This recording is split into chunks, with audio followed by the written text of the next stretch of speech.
अस्सलाम वालेकुम and welcome to जोर का जोर। आई होप आप लोग खैरियत से होंगे और अच्छे से अपना ख्याल रख रहे होंगे। अनदर डे अनदर शो और डिस्कशन होगी जनाब। The time is ticking, it is the count down time because बस आज रात 12 बजे तक मौका है। जिस बोर्ड ने अपनी टीम को तब्दील करना है बगैर किसी क्वेश्चंस आस्क तब्दील कर सकते हैं चैंपियंस ट्रॉफी के लिए, क्योंकि आज के बाद स्क्वाड तब्दील करने के लिए एक बहुत बड़ा लंबा प्रोसेस हो जाएगा, टेक्निकल कमेटी इन्वॉल्व हो जाएगी and what not. So the time is ticking, just few more hours left. Changes करनी है तो कर लीजिए। ये जोर जोर से मैं इस वजह से कह रही हूँ कि शायद हमारे सिलेक्टर्स भी कुछ सुन लें, तो इस हवाले से डिस्कशन होगी कि चेंजेस करनी चाहिए कि नहीं करनी चाहिए, और दूसरे मुल्कों में क्या चेंजेस हो रही हैं, क्या फोर्स चेंज इंडिया की तरफ से होगा बुमराह को लेकर, ये सारी डिस्कशन होगी। मैं हूँ सवेरा पाशा और मेरे साथ मौजूद है हाफिज मोहम्मद इमरान। और बिल्कुल आज नेशनल स्टेडियम कराची का इफ्तिताह भी हो जाना है। पाकिस्तान क्रिकेट बोर्ड ने उसके लिए भी भरपूर किस्म से अंदाज से तैयारियां कर रखी हैं। फिर आकिफ जावेद पाकिस्तान की टीम में शामिल हो सकते हैं और मेरा ख्याल है कि अभी तक की जो इत्तलात उनको शामिल कर लिया गया है पाकिस्तान क्रिकेट बोर्ड की सिलेक्शन कमेटी की तरफ से अपनी सैफरी की सीरीज़ के जो बाकी मानदा मैचेस हैं उनके लिए पाकिस्तान क्रिकेट बोर्ड की सिलेक्शन कमेटी ने फिर साथ ही साथ क्या पाकिस्तान हारिस रऊफ़ की जगह पर आकिफ जावेद को चैंपियंस ट्रॉफ़ी के लिए टीम में शामिल करता है या नहीं करता है, ये एक अलग बहस है। और पाकिस्तान के लिए ये जो मैचेस हैं ट्राई नेशन सीरीज़ के, ये किस हद तक कुछ थॉट्स को क्लियर कर सकते हैं, ये वो तमाम चीज़ें जिन पर गुफ्तगू रहेगी। इंटरनेशनल क्रिकेटर मुजाहिद जमशेद साहब हमारे साथ मौजूद हैं, इनसे बातचीत करेंगे। अस्सलाम वालेकुम मुजाहिद साहब। वालेकुम सलाम। कैसे हैं आप? कैसे हैं आप? बिल्कुल खैरियत से। क्या हालात है मुजाहिद साहब?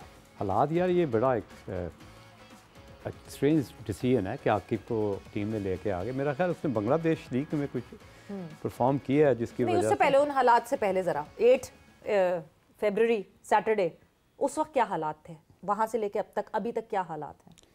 देखिए मैं समझता हूँ कि जितना शोर शराबा सैम को लेके किया जा रहा है और एक प्लेयर पे जो कि अभी क्या कहते हैं प्रोग्रेस की तरफ जा रहा था और इतना ओवरलोड कर दिया उसको कि उसकी वजह से पूरी टीम डिस्टर्ब हो गई, आपका ओपनिंग स्लॉट डिस्टर्ब हो गया, आपकी सिलेक्शन कमेटी का म्यार नीचे आ गया।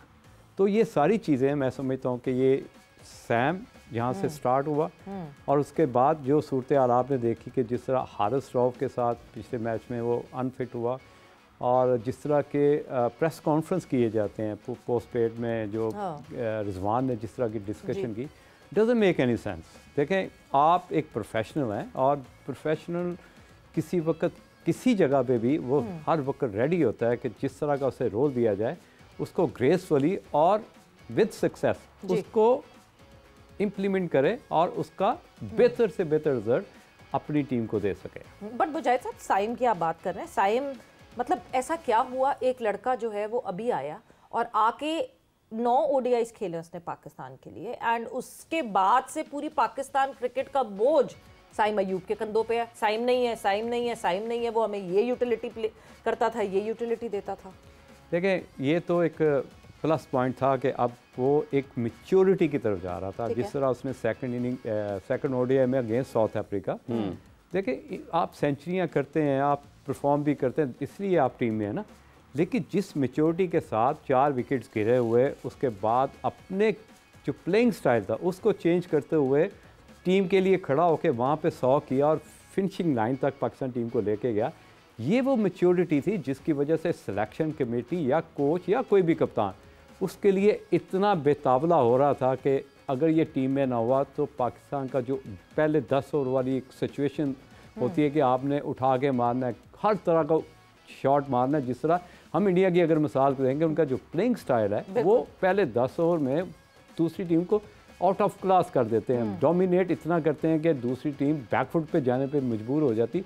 तो ये वो एबिलिटी थी सैम में जो सबको नज़र आ रही थी। यहाँ पे ज़रा सिलेक्शन कमेटी को ज़्यादा नज़र आ रही है, इसलिए कि उनको बिफोर टाइम अपनी हार जो है वो नज़र आ रही है, क्योंकि कहीं ना कहीं तो आपको वो एक्सक्यूज़ पेश करने after losing a big games, तो ये उन चीज़ों की तैयारी हो रही है बिफोर टाइम जिन चीज़ों को आपने आगे जाके फेस करना है। अच्छा मुजाहिद साहब, 44 के करीब उनके इंटरनेशनल मैचेस हैं जिसमें उनके 27 मेरा ख्याल है कि वो T20 मैचेस हैं, 9 उनके वनडे मैचेस हैं, 8 टेस्ट मैचेस हैं। तो जब आप 44-45 इंटरनेशनल मैचेस के बाद किसी भी खिलाड़ी की सिलेक्शन के हवाले से बात करें, जैसे आपने कहा कि ओवरलोडेड उनके ऊपर हो गए हैं, तो इसका मतलब ये है कि ये एक सॉफ्ट कॉर्नर होगा, साइम अनफिट हो गया इस वजह से, या फिर जब आप 40-45 मैचेस इंटरनेशनल मैचेस का तजुर्बा रखते हैं तो कम से कम आप अपने आप को कहीं ना कहीं किसी जगह पर तो खड़े कर चुके होते हैं इतने मैचेस में। बिल्कुल, ये बड़ी टेक्निकल बात की आप जी आपने। ये बेसिकली आप सिचुएशनों को देखते हैं और फिर उसको as a coach as a captain उसको फिगर आउट करते हैं कि कहाँ पे ये अब बेहतर हो रहा है। तो बेहतरी की तरफ तो वो रैपिडली जा रहा था, उसकी स्किल में तो कभी हमें डाउट था ही नहीं। और ख़ास तौर पे जब बड़ा डाउट था शुरू में, लोगों को बड़ा डाउट था जिस तरह अगर इसको अटैच करते हैं वीवर रिचर्ड के साथ, तो उनके भी पहले 3 मैचों में 0 थे। रिकी पॉन्टिंग ने कोई परफॉर्म नहीं किया था, उनके सही दरवन ने पहले 3 मैचों में 0 किया था, लेकिन पेयर था उनका तो पहले टेस्ट मैच में। हमें स्किल पे कभी डाउट नहीं था, डाउट था उसकी मेंटल अप्रोच पे, उनकी मेंटल टफनेस पे। जो जैसे जैसे वो इम्प्रूव करता रहा, हमारा उस पर ट्रस्ट बढ़ना शुरू हो गया। और ख़ास तौर पे जब वो अगर उसकी फील्डिंग स्टाइल देखे, वो मॉडर्न टेक्नोलॉजी को पूरा मीट करता है। और जब आप 5 से 10 ओवर किसी भी कप्तान को किसी भी सिचुएशन में डिलीवर कर सकते हो, तो आप पे कप्तान तो फिर बारी सदके जाएगा। और यही वो चीज़ें इन्हेंस हो रही थी जिसकी वजह से हम आज इतना हाईली रेट कर रहे हैं सैम अयूब को, कि वाकई कोई भी कोच, कप्तान, सिलेक्टर, इवन के पाकिस्तान क्रिकेट बोर्ड उसको हर जगह पे हाईलाइट इसलिए करेगा क्योंकि उसके बगैर अगर आपने बुरा परफॉर्म कर दिया तो लोड सारे का सारा बोझ उसी पर डाल देंगे आप। जाहिर सी बात, बिल्कुल। आपको अच्छा, भी शायद मिल हाँ, आकिफ का जो मामला है हारिस की जगह पर, तो अपनी जो जैसे 8 फरवरी का अभी जब हम शुरू होते हैं इस सीरीज़ में, जो ट्राई नेशन सीरीज़ शुरू हुई है, पाकिस्तान की पेस अटैक के साथ क्या मसला आपके ख्याल अभी तक क्यों है? वो south Africa, Australia favourable conditions थी, लेकिन अगर हम इस खित्ते में जहाँ पर हम इस वक्त खेल रहे हैं, पाकिस्तान में खेल लें, इंडिया में खेल लें, श्रीलंका में खेल लें, तो यहाँ पर तो एक ही जैसा काम नज़र आता है फास्ट बॉलर का कि रन्स उनको हो रहे हैं मुसलसल। यार देखो, रन्स रुकेंगे नहीं, ये मैं डे फर्स्ट से कह रहा हूँ कि आपकी जो सिलेक्शन कमेटी का मेयार या सिलेक्शन जो आपने सिनेरियो क्रिएट किया या जिस तरह की टीम सिलेक्शन के साथ साथ कम्बिनेशन बनाया, वो टोटली आउट ऑफ सेंस है। कुछ समझ नहीं आ रही कि आया आपने किस बेस पे टोटली कैलकुलेटर्स आने हैं ICC के पीछे, उन्होंने अपनी मर्ज़ी की बनानी है।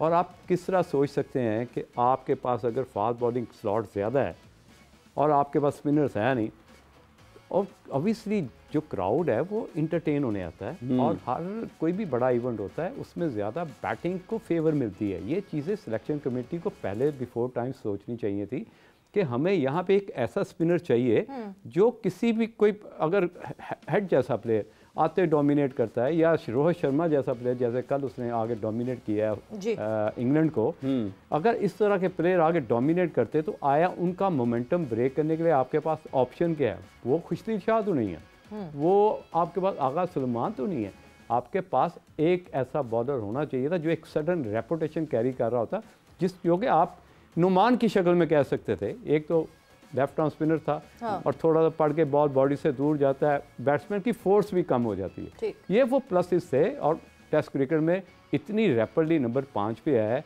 कि शायद पाकिस्तान की क्रिकेट की हिस्ट्री में इतनी जल्दी 5वें नंबर पे उनका जो है वो ना आया हो। तो वो जो रेपुटेशन या उनकी जो थ्रेट था उसको कहीं ना कहीं कैच जरूर करना चाहिए था, क्योंकि एक तो इनफॉर्म थे, मतलब फॉर्म इस्तेमाल करनी चाहिए थी। देखिए, मैं एक दफ़ा इंतजाम के घर बैठा हुआ तो सिलेक्शन हो रही थी इंग्लैंड टूर पे, तो मैंने वो थोड़ा सा खफा था शुएब अख्तर से, तो मैंने कहा यार इसको टीम में डाल लो, खिलाओ मत। कहते उससे क्या फ़ायदा होगा? मैंने कहा जब वो वहाँ पे लैंड करोगे ना तो पिचें बैटिंग फेवरेबल होंगी। तो वो उसको समझ आई, उसने उस टूर पे उसको रखा। ज़ाहिर है जब आप अपोजिशन जब आपके देखते कि आपके बेंच पे कौन बैठे बॉलर्स हैं, आपकी टीम के साथ कौन इस वक्त टूर पे है, तो सामने रखते हुए उसी तरह की पिचें बनाते। ये नहीं होता कि अगर शुएब और मोहम्मद जाहिद या वसीम अकरम एक टीम में हो तो आपको वो बड़ी घास वाली पिचें नहीं, कभी हो ही नहीं सकता। तो ये वो छोटी छोटी चीज़ें होती हैं जो सिलेक्शन कमेटी को हमेशा अपने माइंड में रखनी चाहिए कि हम कहाँ खेल रहे हैं। अगर हमें 3 विकेट्स में थोड़ी सी भी विथ मिले, अगर लाइन चेंज हो जाए तो वो अगले बैट्समैन नहीं छोड़ते। तो इतनी कंटिन्यूसली या इतनी रिपीटेबल एक लेंथ पे हमारे बॉलर में वो एबिलिटी नहीं है कि वो एक जगह पे बॉल कर सके, कंसिस्टेंटली एक ही जगह पर कर सके। और आपने 3 विकेट पे बॉल करने, हिट आपने विकेट कीपर को यहाँ पे हिट नहीं करना होता, आपने स्टंप को हिट करना होता है। आपकी जो लेंथ है उस पर वेरिएशन आ जानी चाहिए।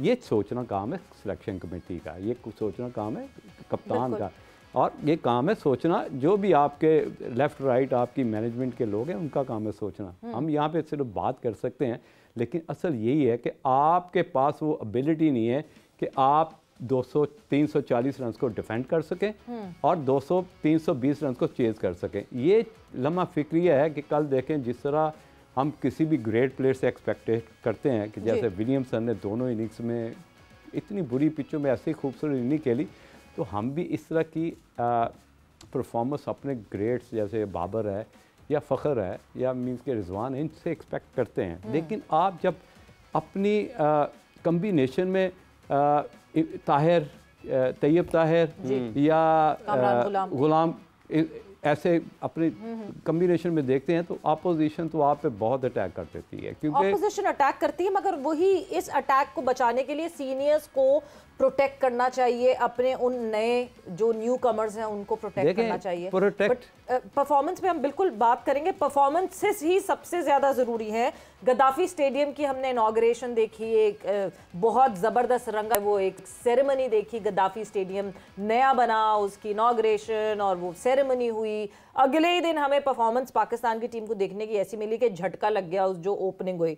अब आज जो है वो इनॉग्रेशन होनी है the National Bank stadium of Karachi. हमारे साथ अभी हमारे कोरेस्पॉन्डेंट हुजैफा ने ज्वाइन इन किया है। हुजैफा, क्या अपडेट है आपके पास आज की सेरेमनी के हवाले से? जिस तरीके से चेयरमैन पाकिस्तान क्रिकेट बोर्ड ने वादा किया था कि वो इस कम टाइम के अंदर बिल्डिंग बना के देंगे, इंतजाम करके देंगे चैंपियंस ट्रॉफी के लिए, वो उन्होंने करके दिखाया। और एक ना सिर्फ बिल्डिंग बना दी है बल्कि इसके साथ साथ इसकी लाइट चेंज कर दी है, नई LEDs लगा दी। और आज जिस तरीके से हमने कल भी आपको बताया था कि जिन मजदूरों ने काम किया उनके लिए भी एक तकरीब सजाई गई है। इस वक्त चेयरमैन क्रिकेट बोर्ड अब से कुछ देर बाद यहाँ पर आएंगे, उन मजदूरों के साथ वक्त गुजारेंगे, उनको सराहेंगे उनकी जो काम किया, और साथ साथ उनके लिए एक बेहतरीन रिफ्रेशमेंट का भी इंतजाम किया गया है। तो न सिर्फ उनको सराहे जा रहे हैं जिन्होंने काम किया है, बल्कि साथ साथ यहाँ पे जो है वो इंतजाम इस तरीके से किए कि गुजरा यहाँ पर आएंगे और यहाँ पे आके ओपनिंग करेंगे। स्टेडियम के बाद बहुत ज्यादा रश लग गया, क्योंकि आपको पता है फैन बड़ी तादाद में अभी से आ गए। 5:30 बजे गेट खुलने हैं, लेकिन लोग पहुंच गए कि भाई हमें एंट्री दी जाए, हम अपने फेवरेट सिंगर्स को सुनना चाहते हैं और जो नया स्टेडियम बना है उसको भी देखना चाहते हैं। तो फेस्टिविटी का माहौल है और बेहतरीन शो यहाँ पे मुनक्किद किया गया है। कौन सिंगर्स बताया? हाँ, वो जो तफसीलात इसकी जरा अगर आप बता दें हमारे देखने वालों को, उसकी टाइमलाइन भी कि कब क्या हो रहा है। जी बिल्कुल, देखें अभी जो है वो 5 बज चुके हैं, 5:30 बजे जो है वो चेयरमैन पाकिस्तान क्रिकेट बोर्ड सबसे पहले यहाँ पर आएंगे, जो खाना रखा गया है वर्कर्स के लिए उनसे मिलेंगे। उसके बाद 7 बजे इनॉग्रेशन होगी, जिसके अंदर हुकूमती वज़रा भी होंगे, CM सिंध भी होंगे, मेयर कराची भी होंगे। उस इनॉग्रेशन के बाद 7:30 बजे कॉन्सर्ट का आगाज होगा, जिसमें पाकिस्तान के टॉप सिंगर जिसमें अली ज़फ़र, ताहिर अली बग्गा, शफ़क़त अमानत अली ये लोग मौजूद हैं। इसके साथ साथ फायर वर्क भी होगा और लेजर शो जो है वो खास तौर पर रखा गया है और लाइट शो भी रखा गया है। तो ये पूरी टाइमलाइन है जो फैंस को देखने को मिलेगी। 5:30 पे एग्जैक्ट लोग अंदर आएंगे और फिर उसके बाद जो है वो एंटरटेनमेंट और फेस्टिविटी जो है वो शुरू हो जाएगी। ठीक है ज़ैफ़ा, बहुत बहुत शुक्रिया हमें अपडेट करने के लिए। और जिस तरह ओपनिंग हमने यहाँ गद्दाफी की थी, हर चीज़ बहुत अच्छे तरीके से हुई and then the light show was brilliant. लेकिन एक चीज़ देखें, अभी जो भी फ़ोन पे थे उन्होंने एक बात कही जी हुज़ैफा कि जो बिल्डिंग है ऑन टाइम बन गई, तो टीम की बिल्डिंग कब बनी? असल चीज़ तो बिल्डिंग ऑफ द टीम है। उसके बाद करके दिखा दिया, तो टीम को खड़ा करना और राइट ट्रैक पे चढ़ाना वो अभी तक आप कर नहीं सके। मोहसिन नकवी तो नहीं कर सकते। देखें नहीं, अब हम मोहसिन नकवी से कहेंगे आप ये भी करना शुरू कर दें। बात ये है कि मैं लाहौर में गया था तो मुझे इस चीज़ बार बार मुझे फीलिंग आ रही थी कि इतना खूबसूरत, इतनी रैपिडली काम किया गया है। अगर इसका finishing touch match winning note पे ख़त्म हो तो ये एक हिस्ट्री क्रिएट हो सकती है। ये हिस्ट्री क्रिएट हो सकती है। और क्या पाकिस्तान टीम एजाज़ का दफा करके तारीख रकम कर सकती है या नहीं कर सकती, इसी पर मज़ीद बात करते हैं। मुश्ताक अहमद साहब, पाकिस्तान के leg spinner, legendary cricketer Mushtaq साहब ने हमें ज्वाइन किया। मुश्ताक साहब, पाकिस्तान की टीम तारीख रकम कर सकती है इसलिए इस चैंपियंस ट्रॉफी में एजाज़ का दफा करके? हाफिज जोर का जोड़ के फैमिली मेंबर ने ज्वाइन किया। मुशी भाई, सबसे पहले तो खुशामदीद आपको। और जो है क्या जो हाफिज ने पूछा है कि क्या हम डिफेंड कर सकते हैं अपने टाइटल को? बिस्मिल्लाहिर्रहमानिर्रहीम। सबसे पहले thank you Savera, thank you Hafiz साहब। कई दफा ना शख्सियत का पता चलता है उनके अल्फाज से। तो हाफिज साहब हमें भूल चुके हैं, तो इसका अंदाजा लगा सकते हैं हाफिज साहब की पर्सनैलिटी से कि कितनी जल्दी लोग भूल जाते हैं इस जमाने में। तो एक तो देखना फैमिली मेंबर को एकदम उन्होंने रिजेक्ट किया और फॉरेन प्रोफेशनलिज्म पे आ गए। वेरी गुड हाफिज साहब, वेरी गुड। आप जल्दी आपको पकड़ेंगे, फिक्र न करें आप। नहीं आप फिक्र ना करें, मैं निपट लूंगी मुशी भाई, ऑर्डर दें आप। नहीं आपने पकड़ा, I do that soon I come out because you are always proactively thinking about those things always. I know this. Thank you. So can we defend our title, Mushi bhai? I think why not? ICC के tournaments होते हैं ना, उनकी सबसे बड़ी quality Pakistan team के अंदर पता क्या होती है? दे click and they click very good. Actually पता क्या, आईसीसी के जितने भी आप टूर्नामेंट उठा के देख लें, इसमें पाकिस्तान की टीम के चांसेस बहुत ज्यादा होते हैं, क्योंकि अंडर प्रेशर ना, जब अंडर डाउन होती है ना ये टीम, तो आई थिंक ये ज्यादा अच्छा खेलते हैं जब इनको प्रेशर खत्म होता है। तो आई थिंक ये बहुत इंपॉर्टेंट चीज है पाकिस्तान के लिए कि पाकिस्तान का बिलीव तगड़ा रहना चाहिए। एंड आई बिलीव दैट कि पाकिस्तान ऐसे टूर्नामेंट में किसी भी टीम को हरा सकता है। बट मुशी भाई एक चीज जो हम मुसलसल जिस पे बात भी कर रहे हैं, आज वो बिल्कुल आखिरी वक्त है, आखिरी लम्हात हैं। आज 12 बजे के बाद आप अमेंडमेंट्स नहीं कर सकते स्क्वाड में टेक्निकल कमेटी को इन्वॉल्व किए बगैर। क्या पाकिस्तान स्क्वाड को एक और स्पिनर की जरूरत है? देखिए मुझे तो लगता है, मुझे मेरा पर्सनल ओपिनियन है कि मुझे लगता है और होना चाहिए था, क्योंकि आप देख रहे जितनी भी कंडीशंस हैं, वो सारी जितनी भी टीमें आई हैं पाकिस्तान खेलने के लिए, सबके पास 2-2 नहीं 3-3 स्पिनर हैं, और जो बैट्समैन है वो भी करीबन कई पक्के बॉलर होते हैं उनके। तो I think Pakistan definitely need another spinner. But having said that, एक बहुत इंपॉर्टेंट है, इस वक्त चेंज करना बनता नहीं है, क्योंकि इससे पूरा ड्रेसिंग डाउन हो जाएगा, क्योंकि इससे आपकी कंसिस्टेंसी में फर्क आता है, परफॉर्मेंस में फर्क आता है। When you dropping a guy during the season और during the tournament, during the matches, announce करके जब एक बंदे को आप ड्रॉप करके किसी को लेके आते हो ना, you drop the dressing room, not the guy. Mushtaq Ahmed साहब, ये आपने कहा कि बाकी तमाम टीमों के पास स्पिनर्स की तादाद ज़्यादा है, पाकिस्तान के पास एक है। आपको क्या सोच समझ आती है सिलेक्शन कमेटी की, सिर्फ एक स्पेशलिस्ट स्पिनर्स के साथ जाना? कॉम्प्रोमाइज़ किया किसी जगह पर? मुझे जो लगता है कि मुझे लगता है ऐसा कि आई थिंक बैटिंग को लंबा करने के लिए खुशदिल को वापस लाया गया और सलमान आगा के ऊपर बहुत बैंक कर रहे हैं। जबकि हमेशा याद रखिएगा कि मेरा मानना है, as I said I can be wrong, मेरा मानना है कि जनमन स्पिनर से अगर आप हार गए तो आप रिग्रेट नहीं कर सकते। जब आप इस तरह बढ़ के कोशिश करते हो ना, और आप ना किसी चीज को प्रोटेक्ट करने की कोशिश करते हो, तो वो हाफ आगे डिसीजन करता है इंसान से जिंदगी में। आपने जब डिसीजन करना होता है तो पूरा का पूरा बॉलर खिलाओ, या फिर आपने अगर ऑलराउंडर खिलाना तो फिर एक बनता है, टीम पे नहीं बनते। जब आप देखें किसी भी टीम को उठा के देखें, जो टीमें चैंपियन बनती है उनके जेन्युइन 5 बॉलर होते हैं, तो वो मैच जिताते हैं, टूर्नामेंट जिताते हैं। एक आध मैच आप हार सकते हैं। तो आई थिंक जेन्युइन स्पिनर्स के साथ जाना चाहिए था। और मुझे जो लगता है, जो मैंने हैविंग सेड दैट, कि मुझे ये लगता है कि सिर्फ बैटिंग को लंबा करने के लिए, प्रोटेक्ट करने के लिए, आई थिंक उन्होंने अपने खुशदिल के ऊपर और सलमान आगा के ऊपर बैंक किया है कि उनसे वो 5-6 ओवर करवा के काम निकलवा लेंगे। टूर्नामेंट काम निकलवाने से नहीं जीते जाते, जेन्युइन चीजों से जीते जाते हैं। बिल्कुल, और जो टॉप 6 बल्लेबाज नहीं कर पा रहे होंगे वो 7वां एक आके क्या कर लेगा। बट मुशी भाई, हम देख रहे हैं कि उस्मान खान मिक्स में हैं, उनको एज रिप्लेसमेंट रखा गया है मोहम्मद रिजवान के लिए। बट साथ ही साथ हमें यह भी पता है कि Abrar is prone to injury, उसकी प्रोबेबिलिटी इंजर्ड होने की ज्यादा in comparison to Mohammad Rizwan is a tough guy. We have seen him ICU से आके सेमीफाइनल खेलते हुए। तो क्या हम उस्मान को, जो इमोशनल कोटा पे शायद हम उस्मान को लेकर आए हैं, वो हटा के हम एक स्पिनर एड अप नहीं कर सकते? अरे मुझे भी साथ में ये भी बताइए कि बाबर आजम बैसियत ओपनिंग बैटर, आप क्या कह रहे हैं? आप बाबर आजम बैसियत ओपनिंग बल्लेबाज। अच्छा, ये तीनों क्वेश्चन बड़े वैलिड क्वेश्चन है, and I think it's very very important to discuss about those things. देखें, सबसे पहले जब टूर्नामेंट के लिए टीम अनाउंस करते हैं ना, तो कहते हैं ना, you by your time before you make a decision. Time लेके आपको डिसीजन करना पड़ता था। अब साइम अयूब निकल गया तो आपका कॉमन सेंस ये बनता है कि पक्का ओपनर चाहिए। आपको याद होगा, ये जोर की फैमिली में हम एक बात करते होते थे जब हम बैठे थे, कि जो 50 ओवर होती है, इसलिए मिनी टेस्ट क्रिकेट, और टेस्ट क्रिकेट में फेजेस आते हैं जहाँ पे आपके जेन्युइन प्लेयरों ने रन करने होते हैं। और इमाम की सबसे बड़ी खूबी ये थी कि उसके ईमान की एवरेज सबसे अच्छी है इनमें से जितने भी लोग खेल रहे हैं। उनके 7-8-100 हैं आई बिलीव, और उनको खेलना आता है, उनको स्कोर करने का तरीका आता है। और टेस्ट मैच 50 ओवर जो है ना, लाइक टेस्ट में नहीं करती है। तो आई थिंक एक तो ये जो आपने कहा कि डेफिनेटली ओपनर इन्होंने मिस किया। और बाबर आजम पर जो है, बाबर आजम बहुत बड़ा बैंक है।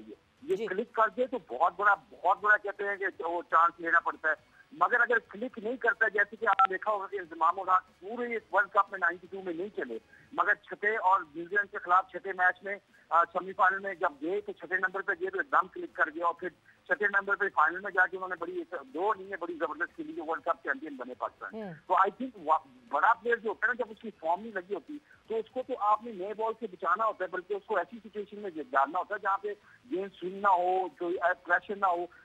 पावर प्ले में तो फील्डर भी इर्द गिर्द होते हैं, तो आपको चौका गैप भी नहीं मिलता जहाँ पे आप सीने करके प्रेशर अपना कर लें। इसलिए बाबर ने पहले मैच में बहुत ज्यादा बॉल खेल लिए।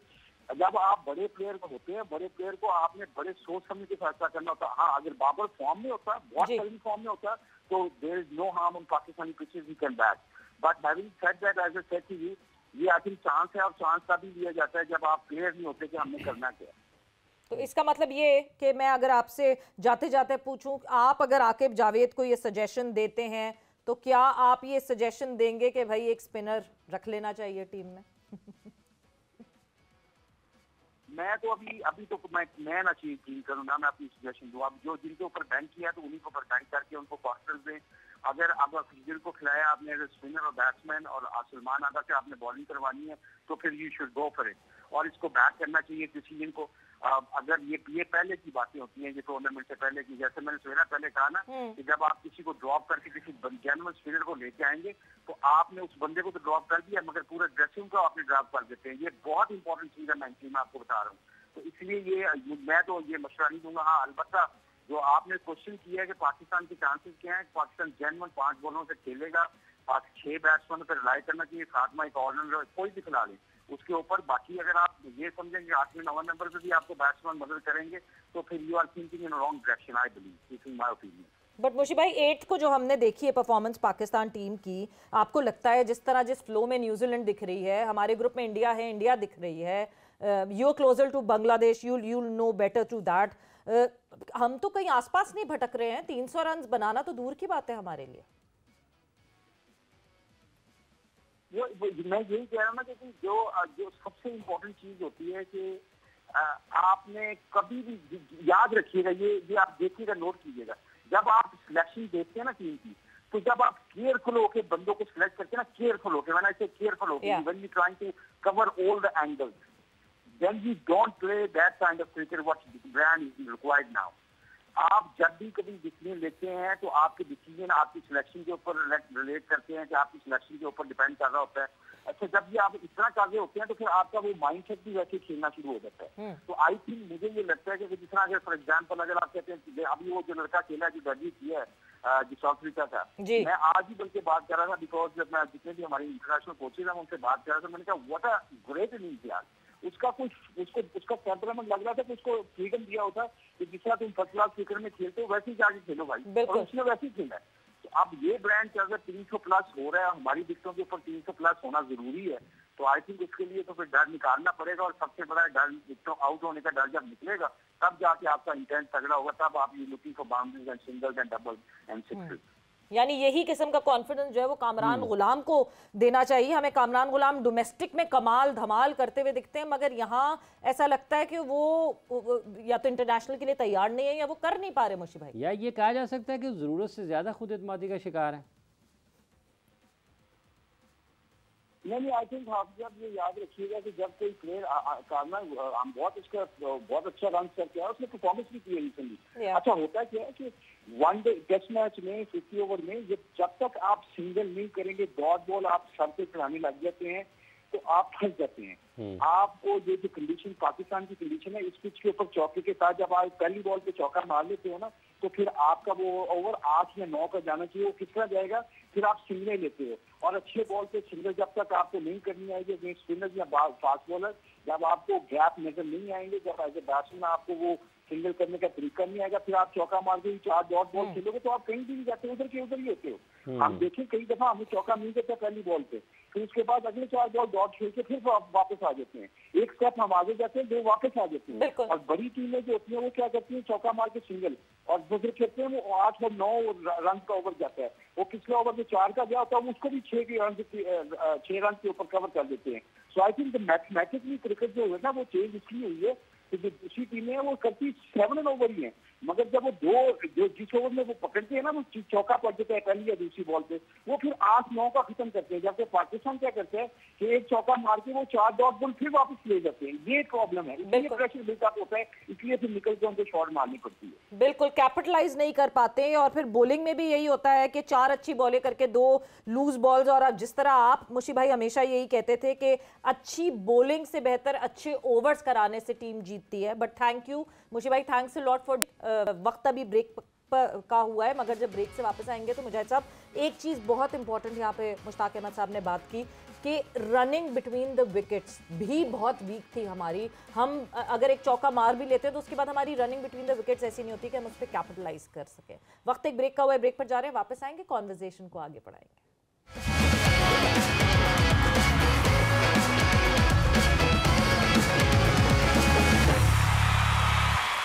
जोर का जोड़ में आपको खुशामदीद कह रहे हैं। ब्रेक पर जाने से पहले हम बात कर रहे थे मुश्ताक अहमद साहब से एक बात कि आप अगर पहली बॉल पर चौका लगाते हैं उसके बाद आप डॉट कर जाते हैं 3-4 बॉल पे, उसका मतलब है कि फिर आप वहीं पर आ जाते हैं जहाँ से ओवर शुरू हुआ है, डॉट चले गए। सलमान अली आगा और तैयब ताहिर जब बैटिंग कर रहे थे न्यूजीलैंड के ख़िलाफ़, तो जिस अंदाज में उनको स्पिन बॉलर्स ने बॉलिंग की, ब्रेसवेल ने, ग्लेन फिलिप ने या सेंटनर ने, तो ये इनके पास तो सिंगल्स नहीं निकाल पा रहे थे। तो इसका मतलब ये कि आप हैसियत एक बैट्समैन उनको देखते हैं कि शॉट्स की कमी है।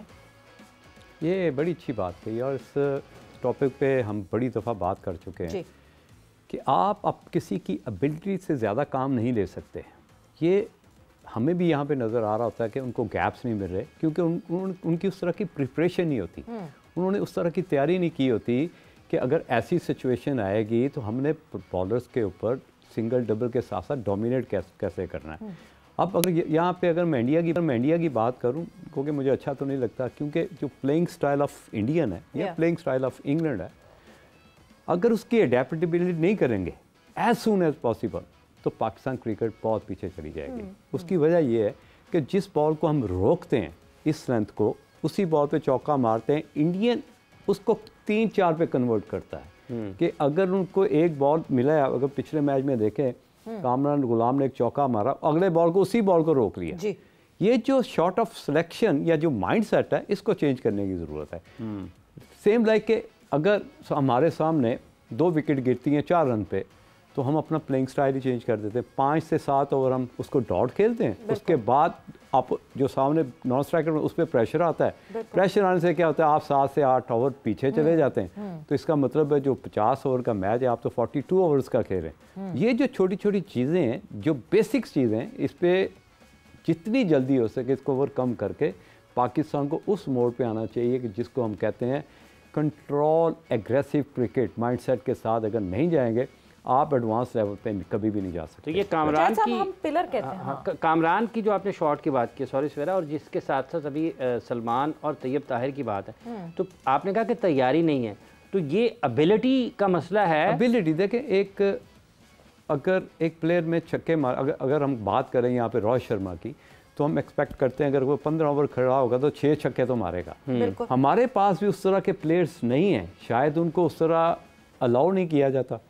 ये जो अलाउ है वो सिर्फ सैम अयूब के पास वो एबिलिटी थी जिसको हम यहाँ पे बैठ के बात कर सकते हैं। उनको क्यों वीजा मिला हुआ था इस बात का कि वो चौके छक्के मार सकते हैं, कोई और नहीं। हमने यहाँ पे बैठ के बात की थी कि अगर फखर जमान और सैम दोनों ओपन करेंगे तो they are equally good to like a Indian player, कि हमें एक सडन होप होती। पिछले मैच में भी देख रहे हैं फखर ने जिस तरह डोमिनेट किया, उसको दूसरे एंड से सपोर्ट नहीं मिला, देने वाला कोई नहीं था। क्या एक चौका मारा, अगले बॉल रोक लिए, प्रेशर डाल दिया फखर पे, उसको फिर ऐसे बॉल पे शॉट मारने पड़ रहे थे जो कि वो चाह रहा था मैं कंफर्टेबली सिंगल करूं, तो वो अलाउड नहीं कर रहा था क्योंकि सिचुएशन अलाउड नहीं कर रहा। बात कर रहे हैं, मुझे एक बात नहीं समझ आती, हमारे पाकिस्तान क्रिकेट की बैटिंग के पिलर्स हैं बाबर और रिजवान। 124 ओडीआईज बाबर ने खेले हुए हैं और लगभग 84 ओडीआईज मोहम्मद रिजवान ने खेले हुए हैं। इतने, ये सिर्फ ओडीआईज बता रही हूँ मैं, T20 और टेस्ट इसका बड़ा अच्छा जवाब है। मैचेस के बाद भी do we need to tell them कि गैप कहां से मिलेगा, गैप कैसे ढूंढेंगे, रनिंग बिटवीन द विकेट्स कितनी जरूरी। बड़े से बड़े प्लेयर्स ये कहते आए कि जब जब हमारे ऊपर प्रेशर बिल्ट होता है हम प्रेशर हैंडलिंग के लिए रनिंग बिटवीन द विकेट्स करते हैं। देखिए ये इतना मुश्किल काम क्यों है? नॉर्मली होता ही है सवेरा कि जब हम डॉकआउट में या ड्रेसिंग रूम में आपस की जो डिस्कशन शेयर कर रहे होते हैं तो उसमें एक प्लेयर की वैल्यू बार बार डिस्कस हो रही होती है जो कि नॉट गुड। अब मैं फ़खर की बात करता हूँ ड्रेसिंग रूम में, फ़खर तेरे पे बहुत डिपेंड कर रहा है, 20 ओवर खेलते हैं, प्रेशर तो आप उधर से स्टार्ट कर देते हैं। उन्हें पता है कि जब तक फ़खर रहेगा तब तक हमारे जीतने के चांसेस हैं। बिल्कुल। जैसे वो आउट हुआ, आप को फ़खर आउट हुआ, बॉडी लैंग्वेज गिर गई पूरी टीम की। यही वो ऐसा फार्मूला है या मेथड है जिस पे काम करने की ज़रूरत है कोचिज को, कप्तान को, कि एक प्लेयर के आउट होने से इतना फ़र्क नहीं पड़ना चाहिए कि आपका पूरा डॉगआउट ही ज़मीन पे गिर जाए। तो ये माइंडसेट जब तक चेंज नहीं होगा सवेरा तो पाकिस्तान इसी तरह स्ट्रगल करता रहेगा। आप देख लीजिए यहाँ पे बैठ के मैं बात कर रहा हूँ, जिस मैच में फ़खर उस्मान जल्दी आउट होगा आपकी बॉडी लैंग्वेज ही चेंज हो जाएगी क्योंकि उसके पास जो स्कोरिंग शॉट्स हैं, शॉट ऑफ रेंज है, वो एक्स्ट्रा ऑर्डिनरी, वो उस जगह पे शॉट मारता है जहाँ पे फील्डर्स नॉर्मल नहीं होते। तो वो जो कमी है दूसरे प्लेयर्स नहीं पूरी कर सकेंगे। वो जो आपने 350 या 340 को टच करना है, आप 280 270 के आसपास घूमते रहेंगे जो कि मॉडर्न क्रिकेट में डिफेंडेबल नहीं है। 270-80 के अगर हम गिर्द घूमते हैं और हमारा एक मसला ये भी है कि हम 50 ओवर्स भी पूरे नहीं खेल पाते हैं तो हमारा तो बैलेंस ही ख़राब हुआ पड़ा कि ना हम जा पाते हैं 30-40 पर, ना हम 50 ओवर पूरे खेल पाते हैं। तो ये दोनों किन चीज़ों का इजहार है ये वाली परफॉर्मेंस? ये बेसिकली इजहार है कि जो माइंडसेट आप कैरी कर रहे होते हैं, जिस तरह की इंस्ट्रक्शन आपको कोच दे रहा होता है, ओबियसली जब फ़खर जैसा प्लेयर आउट होगा तो आप तो फ़ौरन चले जाओगे यार एक एंड संभालना। जब आप एक एंड संभालने की बात करते हैं इसका मतलब आपका स्ट्राइक रेट नीचे को आना शुरू हो जाएगा। जब स्ट्राइक रेट नीचे आएगा तो आप 270 को 260 को 280 को टच करोगे। देखिए जैसे फ़खर जैसा प्लेयर या सैम जैसा प्लेयर डुगोगे उस चैम्पियनशिप में नहीं है, इस तरह के प्लेयर का जो इम्पैक्ट है ड्रेसिंग रूम में वो बहुत ज़्यादा पड़ता है और जिसको चेंज करने की ज़रूरत है। और अगर ये माइंडसेट चेंज नहीं हुआ हाफिज़ जी तो आप वाकई फ्यूचर में बहुत ज़्यादा एडवांस क्रिकेट से पीछे चले जाएंगे। मुजाहिद साहब, अब मैं फिर से एक दफ़ा बिल्कुल जो शुरू में आपसे सवाल पूछा था एक दफ़ा फिर से पूछूंगी, क्या पाकिस्तान अपने टाइटल को डिफेंड कर पाएगा all these problems that we have? Yes, I wish के, लेकिन जिस तरह मुश्ताक ने बात की why not? But देखिए ना, if but there's lot of question mark कि why not underdog? इसका मतलब है कि पहले ही डिस्कशन में कंफ्यूजन आ गई कि चांसेस बड़े स्लिम हैं जी। ऐसे इवेंट में पाकिस्तान का माइंडसेट बड़ा स्ट्रांग हो जाता है। यही आपको एज है ना, यही प्लस पॉइंट है। और तो मुश्ताक ने कोई बात ही नहीं की, दुआएं काम कर जाती हैं शायद, क्या ख्याल है? यही प्लस पॉइंट बात की है ना जी। हम बड़े इवेंट में कहीं ना कहीं बीच में घुस जाते हैं जी। तो अगर ये तो कोई क्रिकेट ना हुई कि आप हमेशा छोटे छोटे रास्तों से घुसने की कोशिश करें। आपको जिस तरह एक प्रोफेशनल माइंडसेट है एग्रेसिव अप्रोच के साथ, क्योंकि क्रिकेट इतनी फास्ट और नॉन स्टॉप हो गई है, आपको उसी तरह लेके चलना चाहिए। अभी आपने बात की जी रनिंग बिटवीन द विकेट बड़ी पुअर है, ये तो बेसिक्स चीज़ें हैं। अब यहाँ पे भी इस तरह की चीज़ें डिस्कस होंगी तो फिर पाकिस्तान का फ्यूचर क्या है? बट हम भूल जाते हैं ना, पिछले 2 आईसीसी इवेंट में हम वो स्नीक आउट करके भी नहीं घुस सके। शायद जो हम जिस पे लीवे लेते थे ज़्यादा, दैट कमराडरी जो पाकिस्तान टीम बन गई थी, ये एक एज ग्रुप के लड़के एक ग्रुप में आ गए थे, वो जब से थोड़ा सा इधर से उधर हिलना शुरू हुई है। हमने पिछला 2023 का इवेंट आपने देख लिया, हम सबसे पहले थे घर वापसी जाने वाले। आपने 2024 का इवेंट देख लिया, हम सबसे पहले थे घर वापसी जाने वाले। अच्छा, एक और जैसे 24 के वर्ल्ड कप की बात की है सवेरा ने, 2 मैचेस के बाद पाकिस्तान का टूर्नामेंट खत्म हो गया था। एक मतलब फिर वही सूरत हाल तो नहीं मारेंगे तो यार देखो बात ये है कि आप देखें वहाँ पे तो एक सर्टन होप होती थी कि जी अमेरिका को जीत लेंगे। यहाँ पे तो हर दोनों आपका बड़ी टीम के साथ है और प्रोफेशनल मतलब उम्मीद भी ना लगाएं हम। एक ही प्लस पॉइंट है ना आपके पास, जो सब सबसे बड़ा आपको एज जाता है वो है कि आप होम ग्राउंड में खेल रहे हैं, और जिस तरह के दूसरी टीमें डोमिनेट कर रही हैं, आप बहुत जल्दी अगर बॉलिंग कर रहे हैं तो बहुत जल्दी कोलैप्स हो जाते हैं। अगर फ़खर आउट हो गया आपका ड्रेसिंग रूम पूरा कोलैप्स हो जाता है। तो ये वो दो ऐसे पिलर्स हैं जिनको आप संभाल नहीं सकेंगे। इसी वजह से हम इस पट की बात करते हैं कि पाकिस्तान हो सकता है जीत जाए या ना जीते। जैसे अब क्विक आपके लिए क्या सोल्यूशन है? आपसे पूछा जाए, आप इस वक्त पाकिस्तान टीम के हेड कोच हैं, what is the quick solution that you will suggest? Because एक मैच है और उसके बाद चैंपियंस ट्रॉफी। देखें, आप इस फास्ट बॉलिंग के साथ मीडियम फास्ट बॉलिंग जिनकी predicted bowling line and length नहीं है, आपको एक एक्स्ट्रा स्पिनर लेके जाना चाहिए था। ठीक है। जो किसी भी टीम, अगर आप इनके पहले 10 ओवर में फंस गए हैं तो उनका मोमेंटम ब्रेक करने के लिए 11 में जगह कैसे बनाएंगे एक एक्स्ट्रा स्पिनर की? क्या आप 2 स्पिनर्स को एक साथ खिला सकते हैं? क्यों नहीं, इंडिया अभी 3 खिला रहा है। देखें हमारे कॉम्बिनेशन में तो हमने 7+4 का कॉम्बिनेशन अभी देखें अभी उसने क्या किया आपको पता है जी? हार्दिक पांड्या किस नंबर पे बैटिंग कर रहा है? वन ऑफ द नीचे 8वें नंबर पे। नंबर 5 पे कौन कर रहा है? पटेल।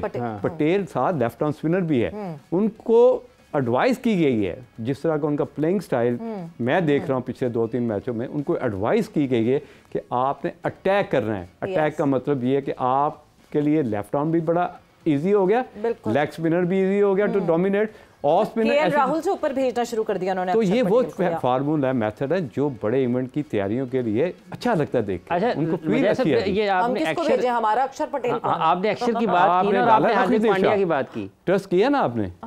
किस बेस पे किया? मुझे याद है जब वो टीम से बाहर हुआ तो कुछ प्लेयर से, मैं नाम नहीं लूँगा, कुछ प्लेयर से मेरी डिस्कशन हुई, कहता है इतना घपरी और इतना बकरी प्लेयर है कि अगर 1-2 मैच में नहीं करता उसकी बॉडी शेक हो रही होती है। तो यार ये कोचों को क्या कप्तान को नजर नहीं? अच्छा, आपने अक्षर की बात की, पांड्या का जिक्र किया है, इधर वो केन विलियमसन और डैरल मिचेल पार्टनरशिप लगाते हैं, उनके पास नीचे ग्लेन फिलिप मौजूद है। इधर अगर ऊपर से कोई थोड़ा पार्टनरशिप बिल्ड करते हैं तो नीचे उनके पास हार्दिक पांड्या भी है और अक्षर पटेल भी है, मतलब बड़े शॉट। तो ये दोनों जगह पर यहाँ पर एबिलिटी भी आप नज़र आती है और तैयारियाँ भी नज़र आती हैं, सलाहियत भी है और तैयारी भी है। तो पाकिस्तान किस चीज़ में कमी है?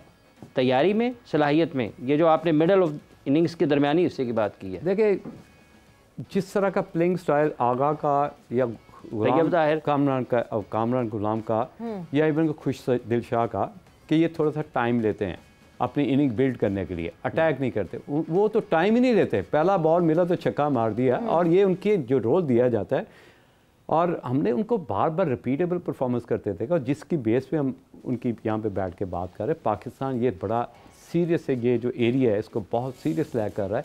अगर हम शाहिद अफरीदी की बात करें, इस जगह का वो किंग प्लेयर था, जितनी अच्छी बॉलिंग करता था उतनी अच्छी वो बैटिंग भी करता था, और जिस माइंडसेट के साथ दूसरे प्लेयर, अब मैं अगर शाहिद अफरीदी के साथ बैटिंग कर रहा हूँ तो मेरा तो काम आसान हो गया, मुझे तो कोई गलती करने की ज़रूरत नहीं है। अब मुझे याद है बड़ी चीज़, यहाँ पे मुझे तो थोड़ा टाइम दीजिएगा, कि एक प्लेयर था फैसल इकबाल, ओपनर, क्या नाम है उसका, फैसल कराची का बैट्समैन था, फैसल इकबाल। एक यूसुफ बैटिंग कर रहा है 88 पे, तो जैसे ही आप फैसल इकबाल आया तो उसको बाउंसर मारने शुरू कर दिए।